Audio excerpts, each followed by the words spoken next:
9월 18일 성 김대근 안드레아 사제와 성 정하상 바오로와 동료 순교자들 대축일입니다.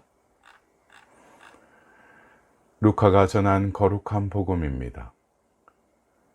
그때 예수님께서 모든 사람에게 말씀하셨다.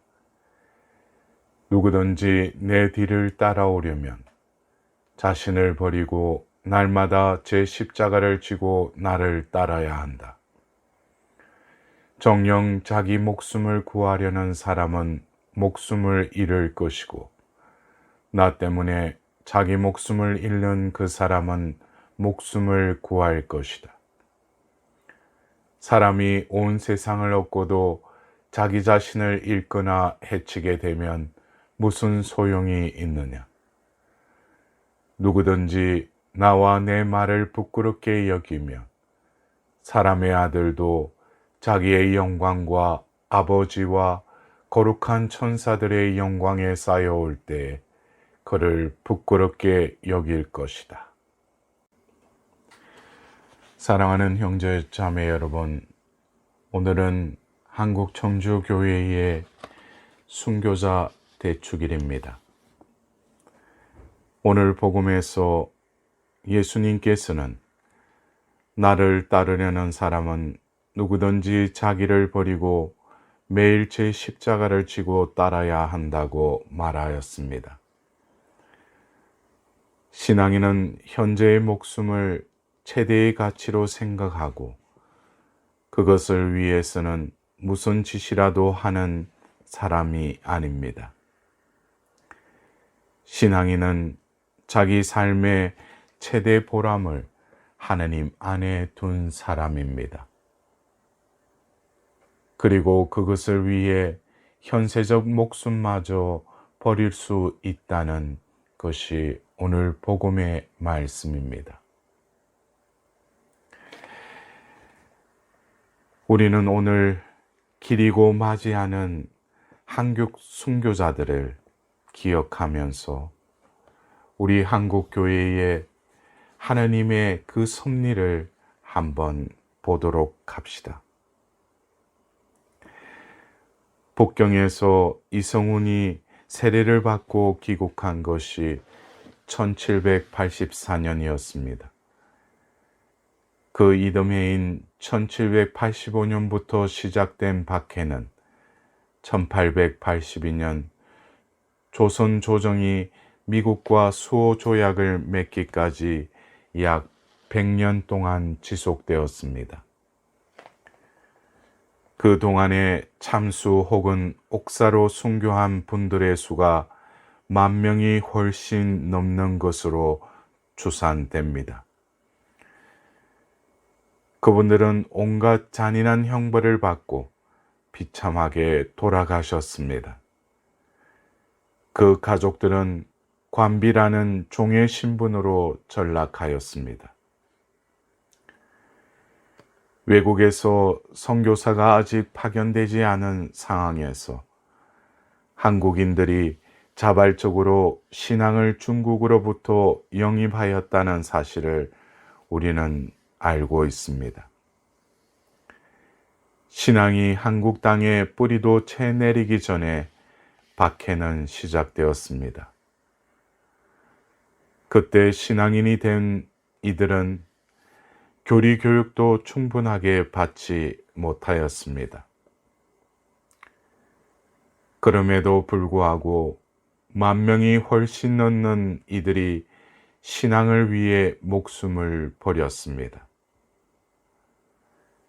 한국 사람들이 자발적으로 그리스도 신앙을 연구하고 영입하였다는 사실과 신앙에 대한 교육이 부족하였던 시기인데도 많은 이들이 신앙을 위해 목숨을 버렸다는 사실은 우리를 놀라게 합니다. 천주교와 관련된 한문 서적들이나 마테오 리치의 천주시리를 비롯한 한문으로 된 몇 권의 서적이 우리나라에 들어온 것은 17세기 초였습니다. 이성운이 세례를 받기 약 150년 전의 일입니다. 그때 사람들은 그것을 서학이라 불렀습니다. 그 시대 이 문서들을 영입하여 연구한 사람들은 실학파라 불리는 유교학자들이었습니다. 유교 국가를 표방하는 조선의 지성인들은 성리학의 공리공론에 빠져 있었습니다. 실학파 학자들은 합리적이며 현실성 있는 학문과 사회 제도를 찾고 있었습니다. 임진왜란이라는 엄청난 민족적 시련을 겪은 직후의 일이었습니다. 그 무렵 실학파가 연구한 천주교는 하느님에 대한 믿음이기도 하였지만 또한 새로운 세계관과 사회관이었습니다. 우리가 잘 알고 있는 허균이 지은 혼길동에 적혀진 내용을 잠깐 인용하겠습니다. 이 혼길동의 저자인 허균도 이 실학파의 한 사람이었습니다. 그 시대의 조선 사회를 이렇게 말하고 있습니다. 첫째, 무고로 죄 없는 사람들을 고발하여 감옥에 가게 하는 일이 많아서 백성은 불안하고 서로 믿지 못하는 풍조가 휩쓸었다. 둘째, 벼슬 팔아먹기와 뇌물과 횡령이 판을 쳤다. 셋째, 과거 시험 문제가 사전에 유출되는 등 부정이 행해지고 벼슬아치들의 부정부패는 당연한 것으로 되었다. 넷째, 무리한 토목공사를 벌려놓고 관리들은 공사자재를 횡령하고 민생고에 허덕이는 백성들로부터 재물을 빼앗아서 매우 사치스럽게 살았다. 결국 임금으로부터 지방 수령에 이르기까지 자기 신분을 보호하기 바빴고 그것을 위해서는 금력이 필요했다. 임금은 신하들로부터, 신하들은 백성들로부터 재물을 빼앗는 길밖에 없었다. 이는 그 시대의 절망적인 암담함을 피력한 내용이었던 것 같습니다. 그런 사회적 여건에서 서학을 공부한 실학파 학자들에게나 후에 신앙을 영접한 초기 신앙인들에게 그리스도교 신앙은 대단히 신선하였습니다. 그리스도 신앙은 그들에게 새로운 세상을 열어 보여 주었습니다. 군주가 절대적이 아니라 하느님이 계시고 그 하느님으로 말미암아 발생하는 질서가 있다는 것입니다. 그 시대법은 조정이 만들어 임금의 이름으로 반포하면 백성은 그것을 지켜야만 했습니다.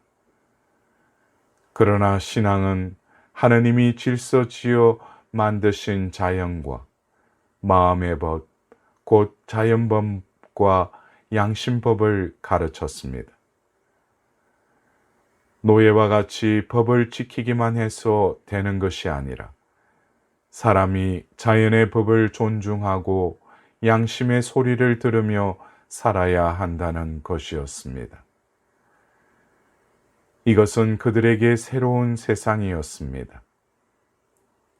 사람이 사람답게 사는 묵시록 20장 1절에 새 하늘과 새 땅을 열어주는 사상이었습니다. 그 시대의 법은 당시에 자행되던 부정부패와 약자에 대한 행포를 방관할 뿐만 아니라 오히려 그것을 조장하였습니다. 그러나 그리스도 신앙은 하느님이 자비롭고 사랑이시라고 가르칩니다. 그것은 그들에게는 새로운 시야를 열어주었습니다. 무자비한 법과 제도에 한마디 항의도 못하며 짓눌려 살다 죽어가는 사람들에게 하느님으로 말미암은 질서, 곧 정의와 자비와 사랑에 대한 가르침은 그 시대 사회가 안고 있던 모든 부조리를 한순간에 걷어내는 기적과 같은 것이옵니다. 그야말로 새 하늘과 새 땅을 이루어주는 일이었습니다. 더불어 조상에 대한 제사 거부라는 제목은 그리스도 신앙인들을 박해하는 사람들이 찾아낸 명분이었습니다. 조상 제사는 그 시대의 유교 가르침의 핵심이었습니다. 신앙인들이 그것을 거부한 것은 유교 국가의 근본 질서를 거부한 것이라고 조장하였습니다. 왕과 권력, 구조의 절대성을 거부한 것이었습니다. 또한 신앙인들이 축첩을 거부한 것은 유교가 가르친 남녀 차별의 철칙을 거부한 것이었습니다. 신앙인들은 그 시대의 계급 차별도 거부하였습니다. 사람은 모두 하느님을 아버지로 한 자녀라는 의식은 그 시대의 사회 계급적 차별을 거부하게 만들었던 것입니다. 순교자들 중에 백정 출신인 황일광이라는 사람이 있었습니다. 그가 남긴 유명한 말이 있습니다. 나에게는 천당이 둘 있다. 하나는 죽어서 가는 천당이고 또 하나는 양반과 싼 것들을 가리지 않고 모두를 똑같이 존중하는 이 세상의 천당이다. 백정 출신으로 멸시당하며 살던 사람이 신앙인이 되어 그리스도교 신앙 공동체 안에서 느낀 것이었습니다. 계급의 장벽 없이 모두가 형제자매로 통하는 신앙 공동체가 그에게는 천당이었던 것입니다. 사랑하는 형제자매 여러분, 오늘 우리가 기리는 순교자들은 이 새 하늘과 새 땅을 향해 그들의 목숨을 버렸습니다. 그들은 하느님으로 말미암아 열리는 새로운 세상과 새로운 질서를 열망하였습니다. 오늘 제2독서에서 바오로 사도는 이렇게 말씀하십니다. 이 세상의 그 무엇도 하느님의 사랑에서 우리를 갈라놓을 수 없습니다. 우리의 순교자들은 그 하느님의 사랑을 믿었습니다. 그들은 그 믿음을 굽히지 않고 모진 형벌을 당하고 목숨을 잃었습니다. 그분들은 죽음을 넘어 하느님을 향해 떠나갔습니다. 우리도 이번 한 주간 그리스도 신앙을 간직하고 증거하는 복된 한 주간이 되었으면 합니다.